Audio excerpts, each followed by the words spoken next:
For today's video, we're gonna be talking about what your business website should include.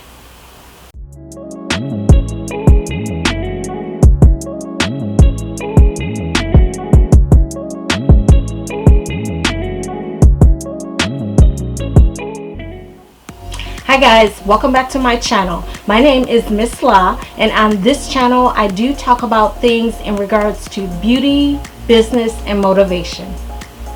Before we jump into the video, go ahead and subscribe to my channel. I do put out new content often, so you don't want to miss any tips, tricks that I have for beauty, business, and motivation. So for today's video, I'm going to be talking about what your business website should include. I do research a lot of different other companies, so I try to pay attention to what other people have on their website, and I've seen some good and some bad, some that just make you go eh, and then some that you go, ooh, that's cool. But anyway, for today's video, I'm going to be sharing my key things that I feel as though you need to have for your business website. So the first thing your business website should have is easy navigation.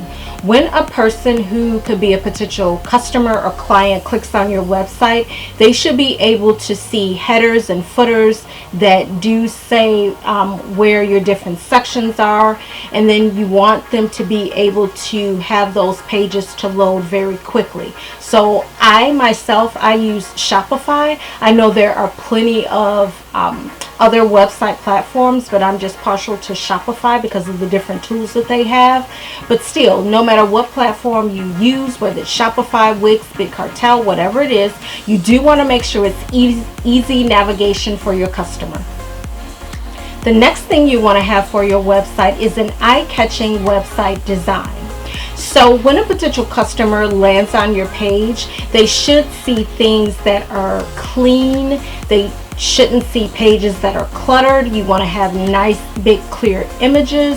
So when a customer comes to your page, they don't want like a lot of clutter. They want everything to be organized. They want it to load quickly. They want it to be a nice, clean website look. Your website design is essentially your storefront. So when people come to your storefront, what I do is sometimes I'll go through and I'll maybe change the pictures out or keep it themed if it's at the holiday. I know if you're a solopreneur that can be difficult, but you do want to make sure that you have a nice, clean looking web design, because that essentially is your storefront. The third key thing you want to have for your website is a responsive design. So when people are looking for you, a lot of them will be using like their smartphones or their iPhones or whatever smart device they have. So you do want to make sure that website is responsive to that. I do know that Shopify has some really great responsive designs. So whichever platform you're on, you do want to make sure when you're looking and picking out designs that it will be responsive on all types of smart devices. The fourth key thing you want to have is a call to action. So your call to action button would be something like shop now or buy now or sign up for my email list, whatever it is. You do want to make sure that is right there in your customer's face. What I like to do is like change the color of that button, so that way when a customer is looking around on the page, they know, hey, this person wants me to buy this product, or this product is on sale, so I'm going to click here and make a purchase. The fifth key thing your website should have are testimonials. Now, testimonials do work best to me when they're on your first home page, but if your design maybe doesn't allow for that, what I would do is set up a separate testimonial page, and on the header where I list the different sections of my website, you do want to make sure that your customer can actively see that when they click on your page. If you're a new business, or even if you're an existing business, a customer or a potential customer would be more comfortable with doing business with you if they see, hey, there are other people that have used this product or used this service, so I can feel good about the purchase that I'm making. The sixth key thing your website should have is an opt-in offer. And your opt-in offer is when you collect the email list.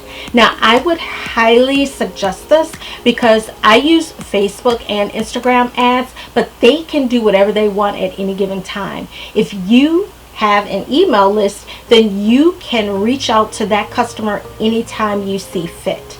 So I would suggest putting your opt-in offer on your home page. Shopify, once again, has those tools for you to do that, but whatever platform you have, they should have a way for you to collect the email list or the email addresses. So you do want to go ahead and implement that.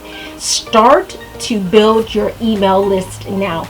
It will be invaluable to you. The seventh key thing your website should have is an About Us page. On the About Us page, that is where you're going to be telling your story. You want to have clear, concise language for your customer to follow along and read, but you also want to have that type of emotion where they are getting to know you. They know how your brand came to be. They know your passion for it. They know what you're going to do as far as putting your product or service out to the public and how you're going to service them. Your About Us page doesn't have to be long-winded. Just cut straight to the point. This is who I am. This is what my business is about. This is what I'm bringing to the public. The next thing your website should have is a frequently asked questions page. Now, your frequently asked questions page is good because when a customer is looking around on your website and getting to know you, they may have questions, of course. You should gather up or think of the most frequently asked questions a person may ask about your service or your product. List those on that page, give them specific answers. If a customer has this, you can cut down on the amount of customer service contacts you would have with that person because you do have a frequently asked page. And if they do have questions, you can always say, hey, we have a frequently asked questions page. Please see that for answers to your questions. The ninth key tip your business website should have is a contact information section. Now, I list that in the footer section on my website, and what I do is I list the physical address, I list the email address, and I list the phone number.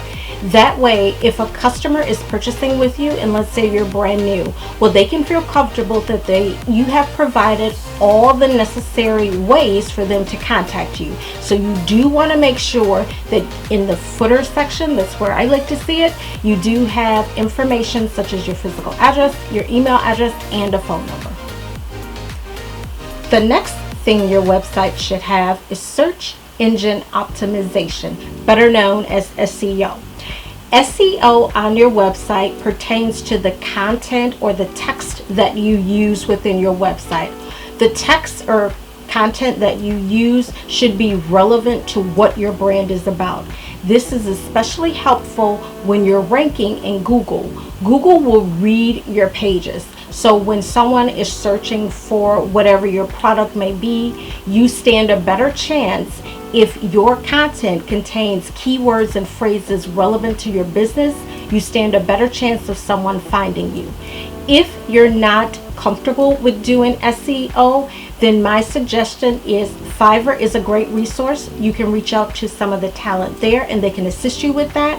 Or your specific platform may have resources for you to read over and kind of familiarize yourself with how SEO works. But please don't disregard this step because it is important, especially when it comes to Google. And the last key tip is having clear images. Whether you take your own pictures or you subscribe to a service where you're using copyright-free images, you do want to make sure those images are clear and they're relevant to your brand. Now, I did make a video that tells you how to take product photography. I will link that in the description box. But if you're not going to, or if you can't afford to get professional pictures, you can take perfectly good pictures with your smartphone or with a point and shoot camera. There are some great ones out there on the market, or you can upgrade and get a DSLR camera. So when you're thinking about product photography, just remember your images need to be clear. Make sure they're well lit. In my video, I do talk about the actual photography box that you can get, which is so great because it does everything for you. All you have to do is take the picture. Doop, there it is. But you do want to make sure the images are clear. So I will link a description, or I will put a link in the description box for my video on how to take product photography, but you want to have clear images. So now that I've given you all the key things that your business website should have, what tip are you going to implement on your business website? Let me know in the comments below. That's it for this video, guys. Please be sure to subscribe to my channel. I do post up new content often, and you don't want to miss any tips, tricks that I have for beauty, business, and motivation. Have a great day, guys. Bye.